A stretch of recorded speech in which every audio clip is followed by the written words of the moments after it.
E qual o momento que você fala, poxa, eu vou sair de um grupo que fatura bilhões e vou empreender? Para te contar isso, eu tenho que contar um pouco do case do Supernosso e acho que contextualizar isso. Então, quando eu cheguei no grupo, o grupo faturava menos de 2 bi, tinha, 34 lojas mais ou menos, e hoje, passados sobre 8 anos, o grupo está faturando quase 5 bilhões, tem mais que o dobro de lojas. Hoje a gente virou um grupo, de fato, que era uma Dora lá atrás, um grupo muito mais executor. E aí eu fiz uma reflexão. É uma coisa muito minha também, né? Falei, a gente conseguiu transformar esse grupo para outro patamar. E agora? Onde que eu vou fazer? Falei, agora tá na hora de eu tentar fazer isso em mais escala. Por mais que vocês tinham bilhões de faturamento, uma equipe com milhares de funcionários, né, que ficaria, entre aspas, mais barato até abrir do zero do que comprar algo em operação, mas como uma decisão, o M&A ele se torna essa avenida. E aí a gente viu que a gente precisava desenvolver algumas vertentes, algumas alavancas que a gente não era tão forte internamente. O Baicô também está fazendo isso, assim, conseguindo dar acesso para vários empresários de uma coisa, um M&A, que era uma coisa, às vezes, o cara nem conhecia, uma coisa muito distante, vocês estão conseguindo fazer isso. E no ar, começando mais um episódio do Baicast, o podcast da Baicô, onde falamos de empreendedorismo, gestão, avaliação de empresa e, claro, compra e venda de negócio.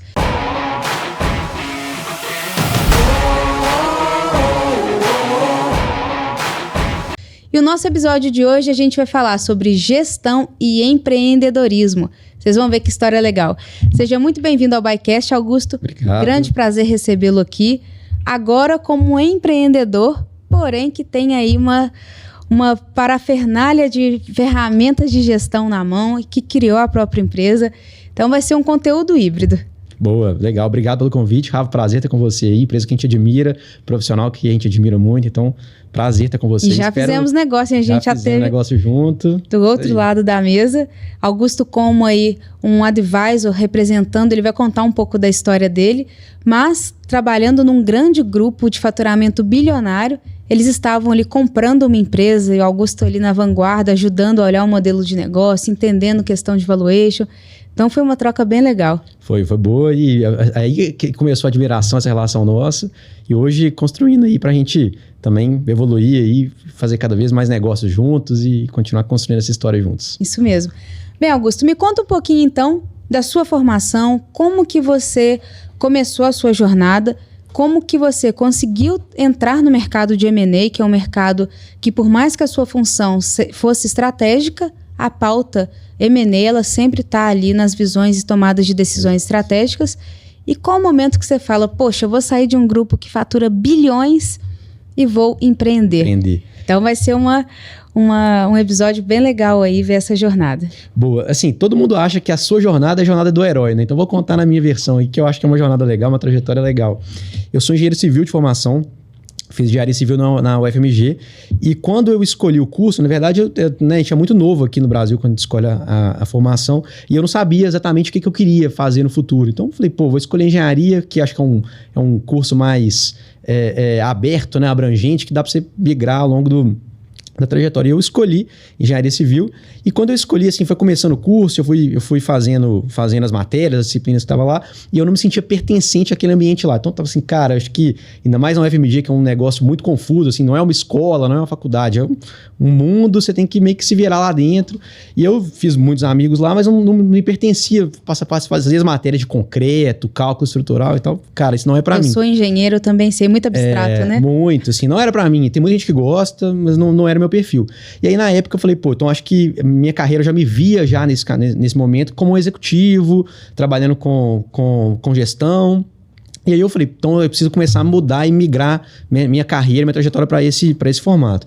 Aí eu comecei a estudar Excel e tinha um irmão de um colega que trabalhava na época no INDG, e aí ele me ensinou algumas coisas de Excel, enfim, como é que era o trabalho no dia a dia. Eu falei, imaginava na época, né? Que legal deve ser ficar viajando, ficar no hotel. Na verdade é o contrário, não é nada legal, né? Mas exatamente. É a parte chata do trabalho, mas eu achava legal. É a parte que a gente romantizou, né? Achava glamouroso, né? E aí comecei a aprender. E tinha uma colega minha de colégio, assim, estudou comigo no colégio, hoje é uma empreendedora até de sucesso também, que ela trabalhava no Aquila. E aí eu falei, Sofia, você tava saindo na época para empreender já, me indica lá, quem sabe não tem uma oportunidade, e ela me indicou e deu certo. E aí comecei a trabalhar no Aquila, e na verdade foi assim, era o meu segundo emprego, mas o primeiro emprego como gestão. Já tinha feito um estágio na engenharia, em construção, e aí fui trabalhar lá, não sabia como é que era a dinâmica de fato, imaginava muito pelas conversas, pela minha preparação prévia, e aí no caminho eu adorei, assim, gostei muito, porque é o lado bom da consultoria, né? Quando a gente começa, e a gente é muito novo, muito jovem, começava e já tinha contato muito com os empresários, com os donos, e o lado da consultoria é esse, né? Você tem que ser meio que um confidente ali, né? Uma relação de muita confiança. Você tá vendo os números da empresa, você sendo de fora, você tá falando muito com o dono, o que ele imagina de futuro, quais são as dores dele. E eu achava isso muito legal. Tava no dia a dia ali, achava isso muito legal. E aí voltava pra engenharia pra estudar, era o único, assim, que de camisa social, caça social e tal. Na época era um outsider total, assim, apresentava alguma coisa, e aí já falava um pouco melhor, né? Já tinha uma experiência de apresentação.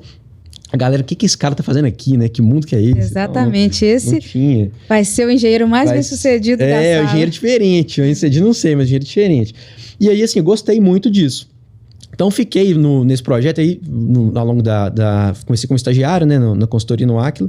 E só pegando um gancho, Augusto, o legal da consultoria é exatamente isso. Você não fica tão especialista em algo, porque Exato. Você vai passar por vários projetos, são dores diferentes, clientes diferentes, a sua capacidade de mudança, até de comunicação ou de ferramentas para aplicar ali a objeção que o cliente traz, né, a dor que ele traz para a gente resolver, é algo que a sua cabeça começa a expandir muito. Não, total. E quando você pega uma área técnica, não que seja boa ou ruim, são perfis, mas você fica muito especialista em algo. Por exemplo, qual que é a bitola de concreto que tem que fazer para um prédio? Aí você fica fazendo aquilo durante anos, seu network não se expande, você não conhece novos desafios. Fica naquele mundo ali, né? Exatamente. Naquele mundo, exato. E assim, né, na consultoria, até como estagiário, eu fiz um projeto na época de uma boate, um entretenimento, ou seja, nada a ver com o mercado tradicional ali. Depois fui uma distribuidora, medicamentos veterinários, e aí eu fiquei... E aí, legal da história de consultoria, entrei como estagiário, e até eu sair, todos os projetos que eu fiquei foram renovados. Então, assim, foi uma trajetória que eu considero trajetória de sucesso, a gente foi renovando os projetos. E aí, enfim, ao longo eu formei na faculdade, então tinha o caminho, teoricamente, o caminho tradicional era você entrar na consultoria como trainee na época. E o meu caminho era esse, eu nem olhei trainees fora e tal, gostava de lá e quis ficar na consultoria. E aí, na época, aí voltando no mundo da consultoria, como é que era isso muito lá atrás, né? No modelo que era. Hoje eu imagino que já tenha mudado. O nosso modelo, eu vou contar para você, já é diferente. Mas tinha... Os projetos, funcionavam com alocação direta no cliente. Então, você tinha um recurso, você alocava ele full time, fixo no cliente ali, né? Muitas vezes, para ele fazer o projeto andar e garantir a execução do projeto. E aí, na época, tinha aquela, né? Assim, um dos maiores dores e medos que tinha era para onde que eu vou, né? Se acabou um projeto, acabou um ciclo ali, para onde que você vai? E todo mundo ficava nessa. E aí eu ficava assim, não, eu só quero ficar em BH. Quero ficar em BH, aqui é o meu projeto. Ou se eu for para outro lugar, que seja um bate-volta semanal e São Paulo, Curitiba, ali, imaginava aquilo. Só que na época o meu líder, ele acho que enxergou o que eu precisava ali na carreira e falou assim, não, o projeto que eu tenho para você aqui era um cara que tinha era um cara muito bem quisto na consultoria, bem sucedido lá. Ele gostava muito de mim. Falou assim, eu imagino que você tem um potencial muito grande para crescer aqui na carreira, mas eu acho que você precisa dar um passo desconfortável. E o projeto que eu tenho para você aqui lá no Parauapebas, numa rede de atacado também na época, e aí o retorno era quinzenal. Então, cara, assim, totalmente tirou fora da zona de conforto. E aí eu debati, será que vai? Será que eu não vou? Será que eu não vou? E aí resolvi ir. E assim, foi uma decisão muito difícil na época, né? Hoje em dia, vendo perspectiva, é o contrário, assim, muito tranquilo. Mas na época foi uma decisão muito difícil, muito grande, assim, na época pra mim. E foi a melhor decisão, porque eu fiquei lá 1 ano nesse projeto. Foi um projeto de muito sucesso, a gente ficou mais de 3 anos ali com contrato depois. No setor de varejo. Foi varejo atacado, assim, era varejo atacado. E aí era uma empresa familiar lá também, cheia de carência, cheia de dores, precisando de muita organização e trabalhar de fato a gestão dela. A gente foi pra isso, fez um trabalho de muito sucesso, foi um trabalho muito legal. E depois de 1 ano, apareceu uma oportunidade no Supernossa e eu fui lá para fazer aí o meu líder me trouxe para fazer parte da equipe que ia tocar o projeto do Supernossa. E foi uma experiência muito legal, me preparou muito, não só como profissional, mas muito como pessoa e acho que soft skills total, né? Sai da zona de conforto, tem que... aprender de outro jeito. E aí, né, fazendo a retrospectiva também da trajetória, tá num cliente de entretenimento, depois vai para um cara de distribuição, empresa familiar também, e aí muitas famílias juntas. Depois vai para uma empresa lá no Pará que tinha gaúcho, maranhense também na sociedade. Então, e assim, testa as habilidades, né? Não só técnicas, mas como pessoais. Porque... Total. E aí, assim, vou linkar até com o M&A, você vai saber disso muito mais do que eu, claro, mas uma habilidade que você tem que ter para ser bem sucedido na consultoria e no M&A é a mesma coisa, é a leitura de ambiente. Então, para você fazer uma boa negociação, conduzir bem um projeto de M&A, processo de M&A, que às vezes é muito desgastante para quem está envolvido ali, vocês ali talvez como advisor participando, você tem que ter uma leitura de ambiente, saber ali até onde vai, onde não vai, parar a bola. E na consultoria é a mesma coisa. Se você for sem leitura de ambiente, você vai dar um passe errado, vai recuar a bola na hora errada de recuar, ou vai avançar na hora errada e você pode botar um projeto inteiro, um contrato muito grande, a risco, né? Botar no risco.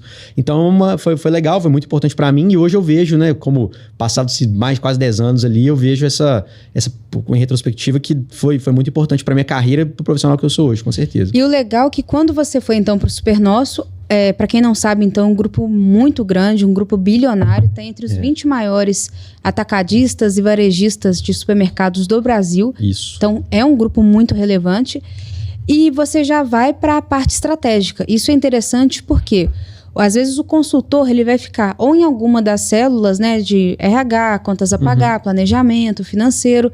E o estratégico ele já tem uma visão, uma visão não só de longo prazo, mas também uma visão para poder guiar, né, a própria estrutura daquela corporação para o futuro. E me conta então, Augusto, como que você identificou essa visão mesmo de ver que aquilo era importante, que as suas tomadas de decisão de longo prazo, elas iam impactar no hoje, então você está olhando backlog, caixa, o que tem hoje, mas tentando prever futuro. Conta um pouco então dessa experiência. Então, legal, assim, a gente foi, quando eu fui para o Supernosso primeiro ano, né, eu fui como consultor, então o Supernosso era um cliente meu na época, e a gente foi para implementar soluções aí, por isso foi muito legal, assim. A principal solução que era do projeto, do scope, era o orçamento base zero. Uma solução que era muito famosa, não sei se hoje todo mundo conhece, mas basicamente, qual que é o conceito dela? Você faz todo ano, né, quando você faz esse processo de orçamento base zero, você reescreve a empresa do zero de novo, como se a empresa não existisse. Quais são os processos, os recursos que a empresa precisa para entregar a cadeia de valor dela ali da forma mais básica possível. Aí o esforço que você se faz, né, como empresário, como empresa, você tem que repensar o seu negócio todo para ver se de fato os custos que você tem você realmente precisa, os processos que você tem realmente agregam valor e tal.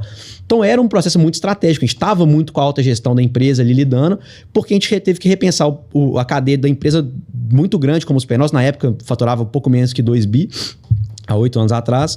E a gente teve que estar muito envolvido na estratégia da empresa, onde a empresa queria chegar, qual processo que era importante ali a gente manter e preservar do jeito que estava, não, esse processo aqui não é tão importante porque a gente imagina de visão de futuro, a gente pode tirar um pouco o pé. E isso foi muito importante porque a gente enfurnou ali na empresa toda e entendeu os meandros da empresa toda. E era uma empresa muito maior do que as experiências passadas, né? Então foi uma experiência muito legal, de fato muito estratégica, e a gente teve que entender para onde que a empresa estava e para onde que ela queria chegar ali no futuro, né? E dentre uma dessas verticais, o M&A, que foi a compra de uma empresa para vocês crescerem de forma inorgânica, ou seja, eu não estou criando a avenida e colocando ali mais dinheiro ou mais recurso naquele processo, mas sim trazendo um especialista para poder acelerar aquela vertical de avenidas do meu negócio. Em qual momento que você identificou que aquilo era crucial? Que por mais que vocês tinham bilhões de faturamento, uma equipe com milhares de funcionários, né, que ficaria, entre aspas, mais barato até abrir do zero do que comprar algo em operação, mas como uma decisão, o M&A ele se torna essa avenida. Então, Rafa, aí já foi em 2020, a gente estava...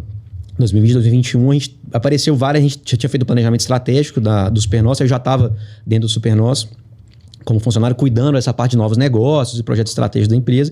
E aí a gente viu que a gente precisava desenvolver algumas vertentes, algumas alavancas que a gente não era tão forte internamente.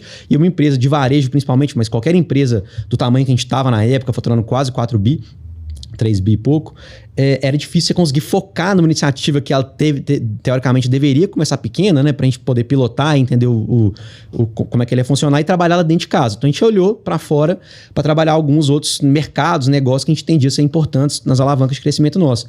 E aí apareceu uma oportunidade que vocês trouxeram pra gente, né? E aí a gente negociou, trabalhou junto com vocês ali e foi uma negociação, a gente finalizou a aquisição e aí vamos contar ao longo da conversa. Exato. Né? Isso é muito interessante porque facilita muito quando a gente tem um estrategista por trás conversando sobre M&A. A gente chama então, né, de um M&A estratégico na qual vocês têm a somar, mas não é aquela visão de concorrente direto. Então, tem o estratégico que pode ser concorrente direto, buscando ali uma estratégia de ganhar uma localização, ganhar talentos.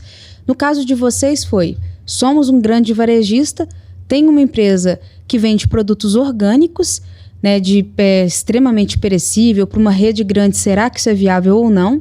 E aonde que vocês começam, então, a ver viabilidade, estudar o tamanho do mercado, a própria mudança de perfil de consumo que os consumidores estão, né, trazendo aqui para a qualidade de vida, mas muito também nisso, né, ver que é um negócio, ter muito profissionalismo para entender e queira, né, as empresas cada vez mais terem esses estrategistas por trás, porque a nossa interlocução são com vocês.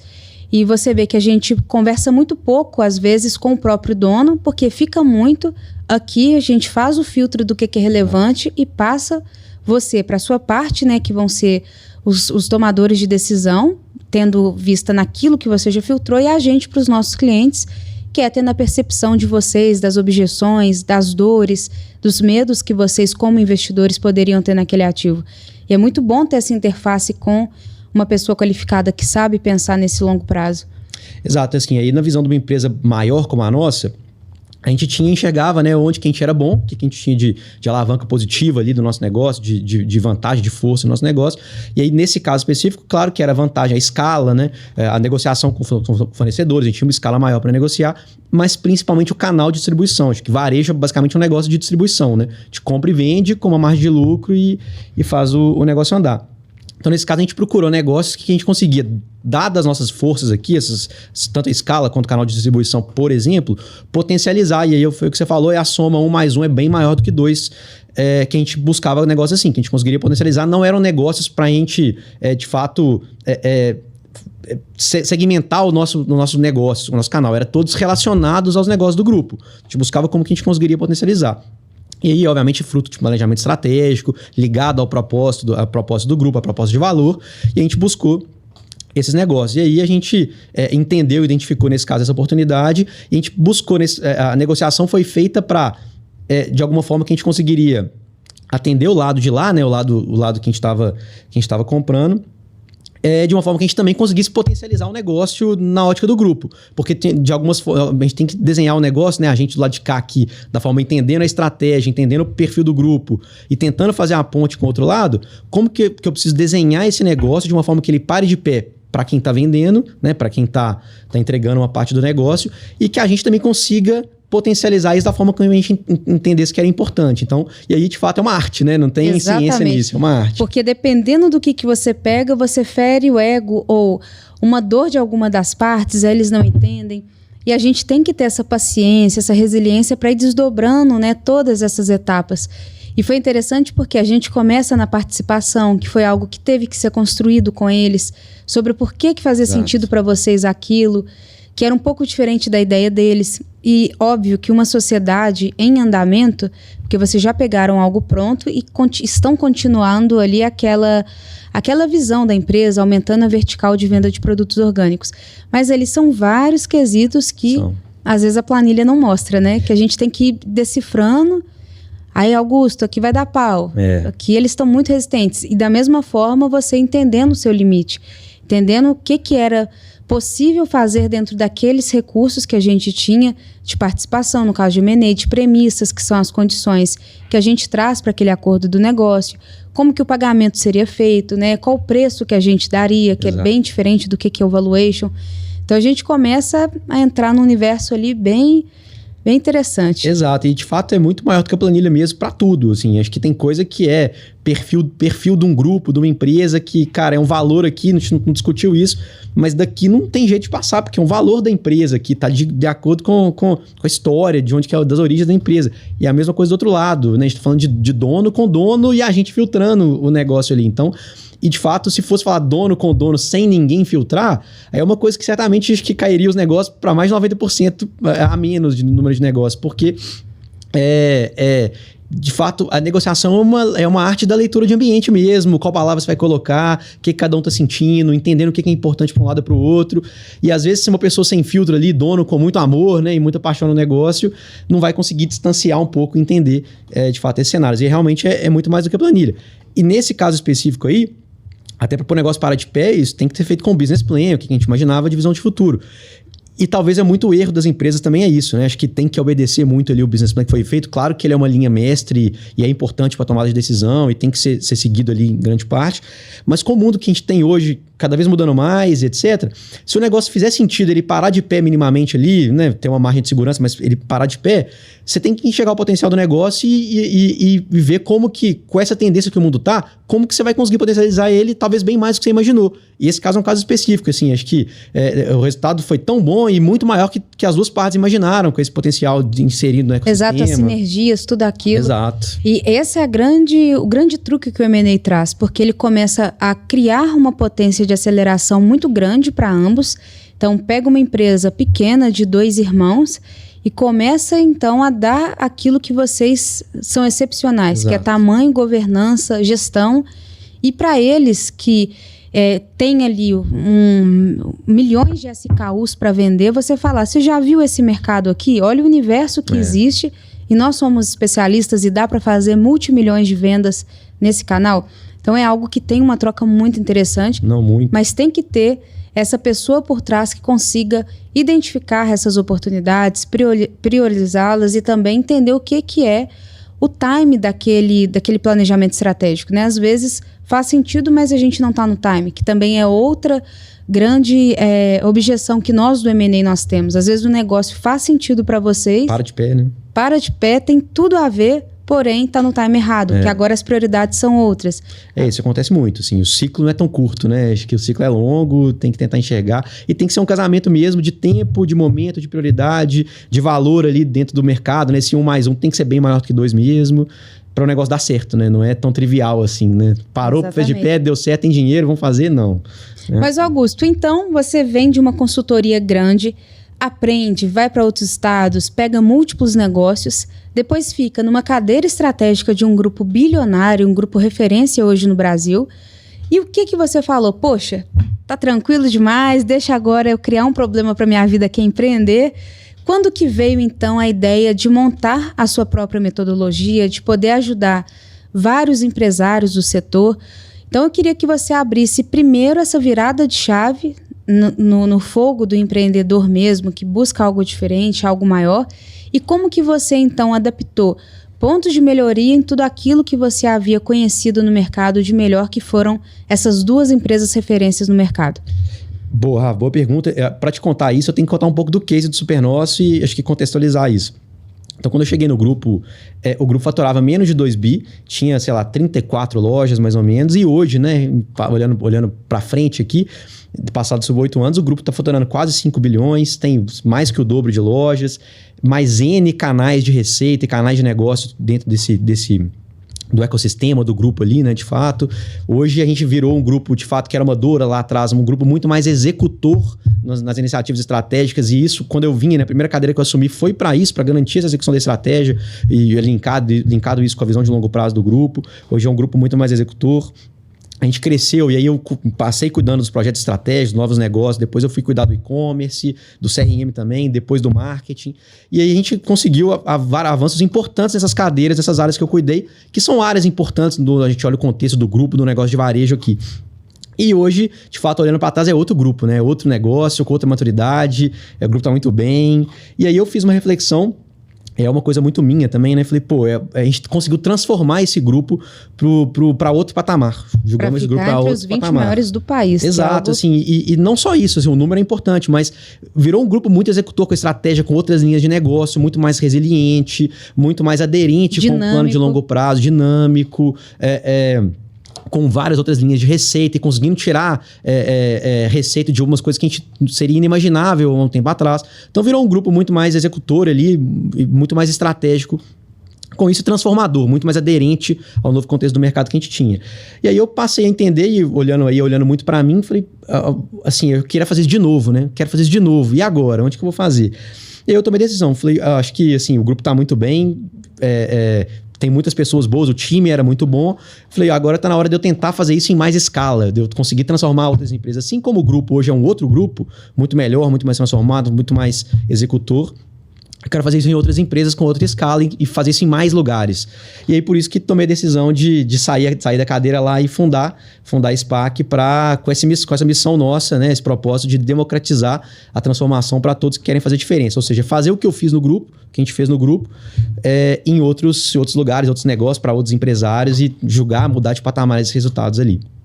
Então, foi uma visão de longo prazo casada com propósito. Você Exato. vê a oportunidade que existem vários empresários que têm negócios bons, porém, por ter um DNA muito operacional que os nossos empresários têm, talvez seja por isso que eles não pensam tanto no futuro, num planejamento tão bem feito. E aí você viu essa oportunidade de mercado de poder qualificá-los mais e repetir esse case, essa sensação de, poxa, eu fiz a diferença, uma coisa aqui que eu insisti que daria certo, implementada ela de fato, conseguiu contratar mais pessoas, conseguiu impactar socialmente aquele ecossistema que eu estou inserido. Exato. Então foi muito nessa visão. Foi nessa visão e era uma carência do mercado, que a gente vê que tem outras N consultorias ali, e porque a gente eu entendi que tinha um mercado potencial para a gente poder trabalhar com um posicionamento diferente do que existia no mercado, né? Tem várias consultorias que são as consultorias que todo mundo conhece, as mais famosas, que elas estão muito ali na parte do controle. Então, elas conseguem lá, reorganizar os custos, talvez melhorar um ou outro processo ali, mas sem linkar com a estratégia, sem olhar a visão de longo prazo, sem olhar onde quer chegar. Talvez um dono que está muito no operacional, ela não consegue trabalhar muito nesse processo, olhando muito curto prazo ali, dá resultado, olha muito curto prazo, mas esquece muito do longo. E ao contrário, tem muita empresa de transformação digital que entra com metodologia ágil, etc., mas foca muito no longo e esquece da governança, esquece do curto prazo, esquece do caixa, de trabalhar esse longo prazo, mas com muito controle, com muita governança, etc.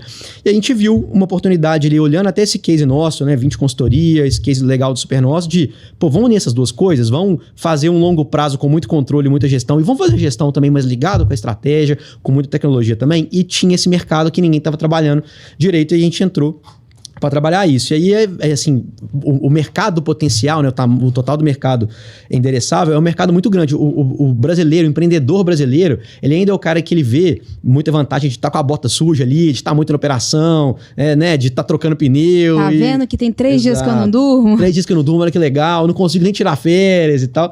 E, na verdade, isso é muito ruim para ele, né? E é a desconstrução que a gente... Exato. É o nosso papel aqui, alertá-los, educá-los, que isso é totalmente inviável. Talvez a gente viu nos nossos pais, achamos lindo. Exato. Porém, a gente quer empresas que sejam promissoras, que cresçam, que sejam referências nas suas cidades, e isso é uma coisa que não acontece se continuar com uma mentalidade dessa.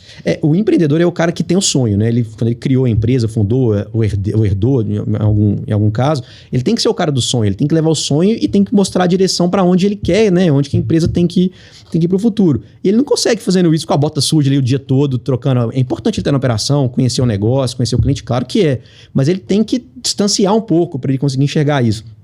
E muitas vezes o empresário, o empreendedor daqui, ele não consegue fazer isso porque ele não tem tempo, não consegue. E muitas vezes o cara até, tem um cara de confiança ali, mas mesmo assim, né, não basta isso. Ele tem que estar com a empresa estruturada, com uma rotina de governança, com os indicadores estruturados, com os processos desenhados, estabelecidos, para ele conseguir dessa forma, ele tá mais tranquilo para conseguir contratar uma pessoa.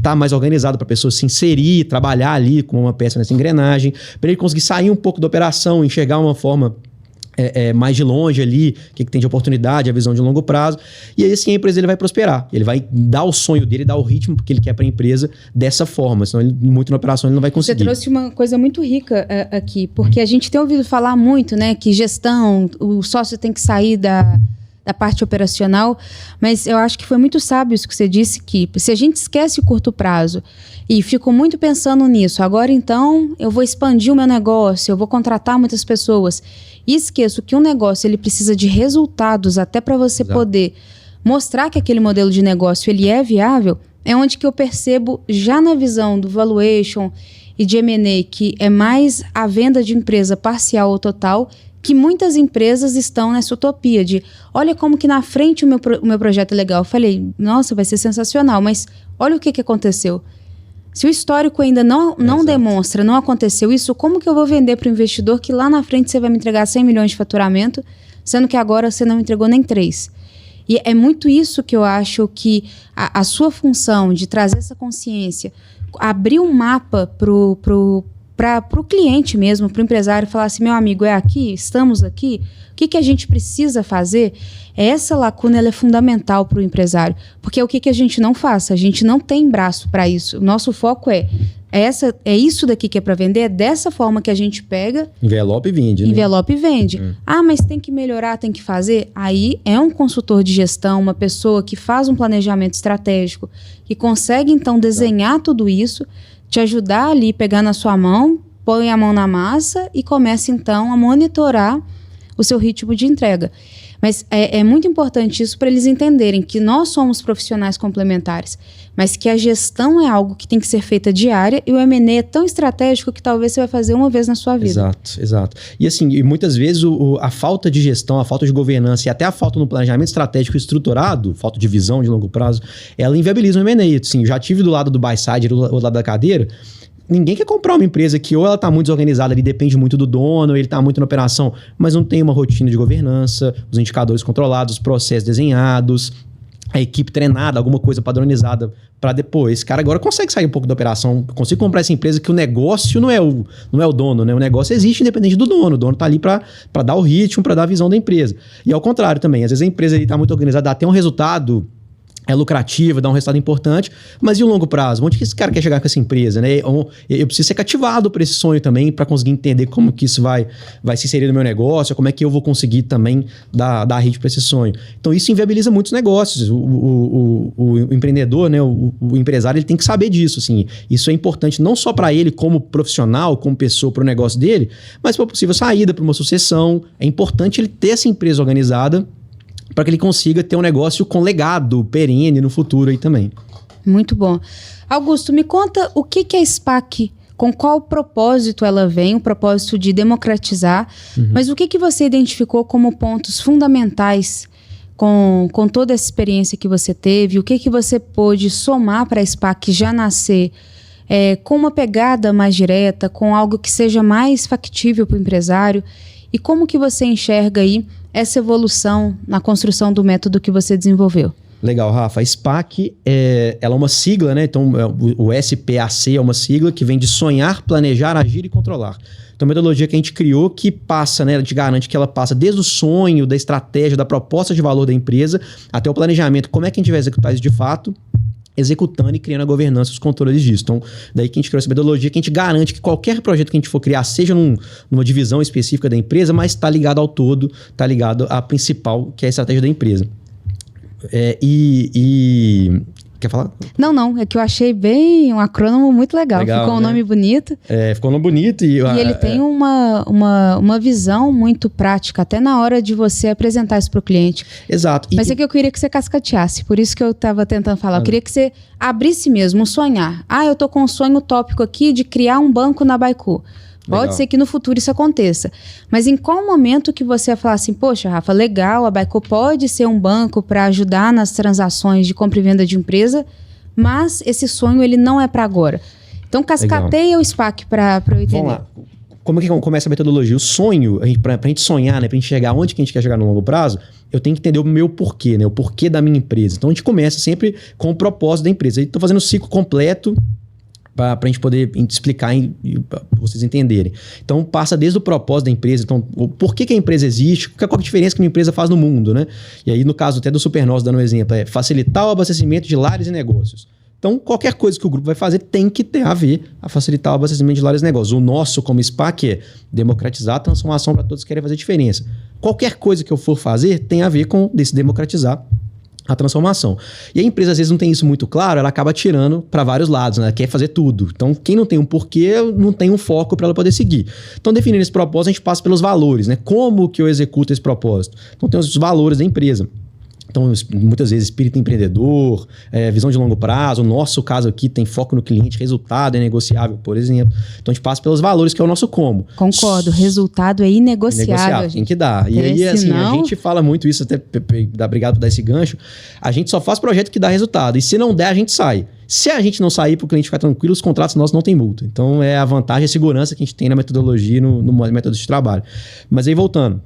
Então, só que depois você tem um propósito e os seus valores, é aí que você vai na sua estratégia, no seu posicionamento, no seu propósito de valor, que é o seu o quê, né, que a gente fala. E aí, Depois de ter um posicionamento, uma proposta de valor definida, a gente vai para a ambição, que de fato é o sonho ali, onde eu quero chegar, né? E não tem como você fazer uma ambição sem você passar por esses passos antes, porque senão, às vezes, no seu caso, sei que vocês querem muito fomentar o mercado de M&A, fazer o M&A ser mais acessível, de fato, para o empresário. Então, talvez um banco faça sentido ali para você conseguir financiar mais operações. Mas vamos supor que não fosse o seu propósito, não tivesse a ver com isso. Talvez o banco, por mais que seja um negócio financeiramente viável, cara, não é muito da empresa, vai ferir assim, vocês não vão conseguir focar nisso porque não está muito no cerne da empresa, no motivo por que ela existe. Então, é importante você passar por essas etapas até construir a visão de longo prazo. E a visão de longo prazo, ela tem que ser, obviamente, desafiadora, mas e por que isso? Porque ela tem que ser inspiradora, aspiracional. Porque o empresário, ele tem que conseguir enxergar isso e ser o motivo dele conseguir ele, todos os dias trabalhar enxergando aquela visão de longo prazo e conseguir multiplicar isso para a equipe dele. É importante ter essa visão, essa ambição metrificada. Onde que eu quero chegar e quando que eu vou chegar. Então é importante a gente fazer isso aí, a gente percorre a parte do sonho com a proposta de valor definida e essa ambição, essa visão, onde que eu vou chegar aí no longo prazo.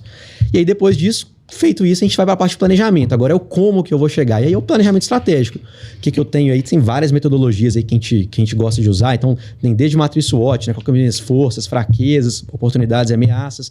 A gente usa muito uma matriz de foco que a gente trabalha dentro. Obviamente, analisando o mercado interno, né? A estrutura interna da empresa e o mercado como um todo. As oportunidades de negócio que o mundo está oferecendo agora.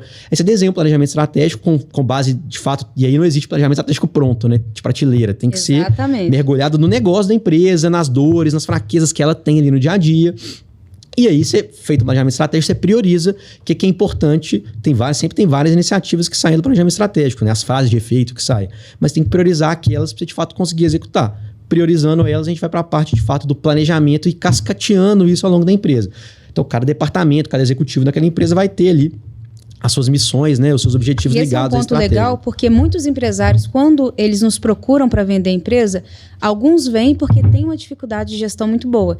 A gente tem até um caso de uma empresa de engenharia, faturava uns 40 milhões, que são engenheiros, os sócios, né? Uhum. Então, eles fazem solda, plasma, Petrobras são grandes clientes, então solda navio embaixo d'água, o negócio é bem específico. Complexo, né? E o cara tá assim, Rafa, eu sou o melhor na área, a gente consegue qualificar bem, pessoas, a gente pega contrato com Petrobras, que as grandes não conseguem ter as atestações, mas a minha empresa tá assim, com muito prejuízo, não consigo entender como modelar os contratos, e eu só quis pegar um gancho nisso. Já veio vários consultores aqui e ele passou pra gente um planejamento. Só que o que eu identifico que é o erro desses empresários? É justamente querer digerir um elefante de uma vez. É isso. Então, obviamente, trouxe ali, o consultor abriu o mapa, falou assim, olha, vamos fazer isso, isso e isso. Só que foi isso que você disse, vamos priorizar o que é importante para o momento de hoje. Exato. O momento de hoje é caixa, você não está conseguindo precificar os seus contratos, vamos atuar no comercial.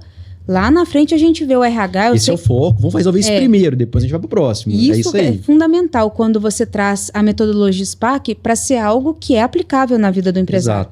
Exato. E qualquer empresa consegue. Assim, empresa muito grande, empresa pequena. E a metodologia é a mesma de fato.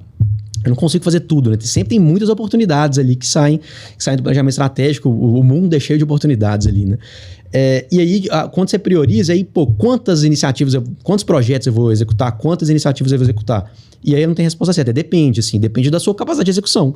Então, nesse caso específico, uma empresa que não está conseguindo muito, está com um cenário mais perdido, cara, prioriza uma ou duas coisas ali, vai naquelas uma ou duas, dorme com aquilo, acorda com aquilo, reúne semanalmente, bate o bumbo com aquilo. E aí, no nosso caso, como consultoria, a gente entra em muitos dos casos ajudando na execução, dando cadência para os projetos estratégicos, dando cadência para as iniciativas, medindo o resultado delas com indicadores de fato mensuráveis, para garantir, cara, se você estiver fazendo isso aqui nesse caminho, fazendo essa rotina, fazendo as ações que você combinou aqui desse projeto, e o indicador estiver mostrando isso, certamente você está caminhando para o seu lugar que você entendeu ali como longo prazo, para sua ambição, saiu do planejamento estratégico. Então, de fato, não tem que ter, é um sistema, né? Tem a cabeça, né? Que é, de fato, o propósito, a estratégia, a proposta de valor, e o corpo tem que seguir isso. E a execução é a mesma coisa. Eu não consigo correr uma maratona todo dia, né? Eu vou 100 metros ali todo dia e vou executando onde que eu quero chegar, de fato, no longo prazo.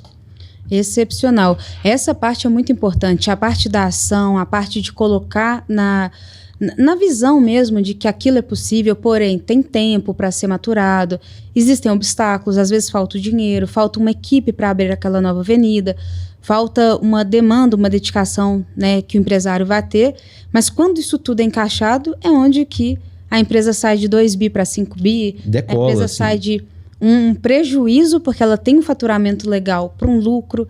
E é esse o ponto que os empresários têm que começar a ter consciência. Porque o que o valuation traz? Valuation nada mais é do que metrificar um ativo, um projeto, uma empresa, pela sua capacidade de geração de resultado. Então, por mais que você tenha um plano lindo, um plano estratégico, uma visão de longo prazo muito promissora, mas se no curto prazo a gente não consegue entregar aquilo, não adianta tentar desenhar um cenário muito diferente daquilo que foi realizado, que o investidor, na hora da pau, é uma pessoa que tem essa visão, que planejamento e ação e resultado são coisas que precisam andar juntos para que a gente consiga ter esses prêmios pagos num valuation maior. Exato, Rafa. Assim, o planejamento, vou falar que é a parte fácil, não é fácil, não é difícil, tem metodologia de fazer, tem como fazer, mas ele é possível de se chegar ali com certo estudo e dedicação. O difícil é a execução. E assim, grande parte das empresas, elas têm um planejamento, entendem ali o que é importante executar e tal, mas na prática o dia a dia consome. O empresário que está ali trocando pneu e com a bota suja, ele não consegue dar cadência para aquilo que de fato vai levar ele pro longo prazo. E a execução é o que muda, assim. A gente vê até no mercado financeiro, empresas de capital aberto, as empresas soltam o guidance, e as empresas que são mais bem valorizadas são as empresas que conseguem executar aquilo que elas estão falando que vão executar, né? Então, o que muda o jogo é a execução. Então, a governança da execução, de fato, muda muito o jogo. A governança da execução. Exato. Isso daí são empresas que têm valuation alto, porque Exato. o sócio, quando ele está muito na operação, o valuation vai lá embaixo, porque tem a dona dependência. Exato. Como que a gente vai vender uma pessoa? Então, isso é muito claro no mercado, é tanto que quando a gente vai preencher o Q&A, que é o perguntas e respostas que o possível comprador investidor nos envia, a primeira pergunta que está é quanto que o fundador representa de receita ou de operação do negócio. E muitos empresários acham que isso é a resposta ideal, tudo é eu. Meu amigo, se você ficar falando que tudo é você, esquece vender a sua empresa, sabe que o negócio está fadado ao fracasso, porque a empresa não é você, é um ecossistema vivo de pessoas, processos que geram resultados. O maior mérito é o legado, é construir uma empresa que ela existe independente de você, né? É ótima com você, é melhor com você, mas existe independente de você. A empresa é maior do que você. Esse é de fato o legado principal, né? E é isso que a gente tem que trabalhar na cabeça dos empresários para que eles criem uma empresa de fato vendável, com governança. Exato. Falando nisso, a gente está até deixando aqui agora o nosso link do raio-x da empresa vendável. Vocês acessem aqui embaixo, pessoal, porque vocês vão ter uma visão e um diagnóstico muito melhor. E se vocês começarem a responder que vocês são o negócio, a empresa está em vocês, perguntas de crescimento futuro que a gente faz nesse raio-x, se não souber responder... Chama a SPAC. Chama a SPAC. Falando nisso, como que a gente identifica a SPAC nas redes sociais? Como que a gente tem contato para falar mais sobre esse tema de governança, estratégia, planejamento? Boa. O Instagram da SPAC é SPAC Gestão, @SPAC Gestão. Então pode seguir lá, chama a gente que a gente sempre responde, tem direto o pessoal chama, pergunta alguma coisa, a gente tira dúvida, responde. E pode me chamar no meu Instagram particular também, Augusto F. Teixeira, tirar dúvida, pode me seguir que a gente... Falar com cara da gestão, do planejamento, vai te sacudir, né, Augusto? A gente entrega resultados de fato transformadores e que mudam o jogo da empresa, com certeza. Isso é muito bom.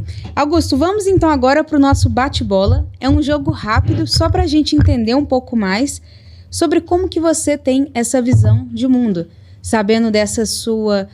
versatilidade, né, de ter feito engenharia, ter começado a carreira profissional na consultoria, depois ter ido para uma cadeira estratégica, entregado um resultado de um grupo bilionário e não satisfeito, sabendo que tem muito mais coisa para você deixar aí a sua marca no mundo, agora como fundador da SPAC, mostrando uma metodologia que é funcional, acessível. Então, essa versatilidade é algo que a gente quer entender mais. Vamos lá. Como que você descreve a sua jornada empreendedora?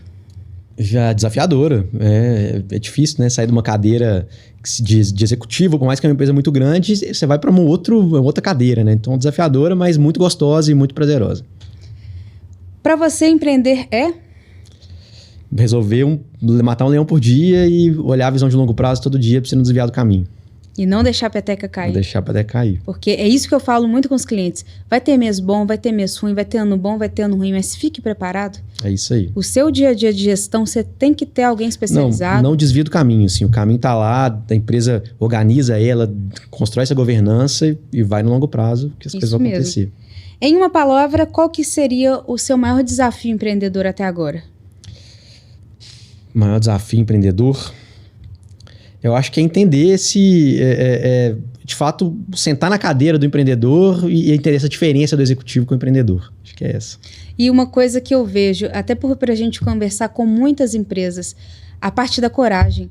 Eu acho que você estava numa posição muito visível, muito estratégica. Muito confortável, né? Muito confortável, financeiramente, visibilidade muito boa. Exato. Já podendo mostrar o case de sucesso do Supernosso em nível nacional, porque vocês saem dos top, 50 para os top 20. Então, é algo que trouxe muita visibilidade para quem estava ali atrás, ajudando nessa construção e falar, não, agora...